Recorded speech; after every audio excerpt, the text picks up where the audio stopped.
2019లో 5300 ఓట్లతో ఆ రోజున్న వైఎస్ఆర్సీపీ అభ్యర్థి ఎవరైతే ఆళ్ల రామకృష్ణారెడ్డి గారి చేతిలో ఓడిపోవడం జరిగింది.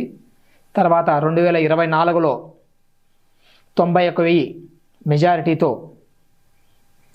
వైసీపీ క్యాండిడేట్ ఎవరైతే లావణ్య గారు ఉన్నారో వారిపైన గెలవడం జరిగింది.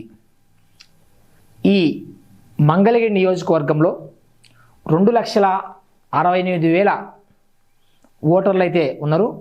ఎందుకంటే ఇక్కడ ఉండేది మాత్రం 3 మండలాలే, మంగళగిరి, దుగ్గిరాల, అట్లాగే తాడేపల్లి.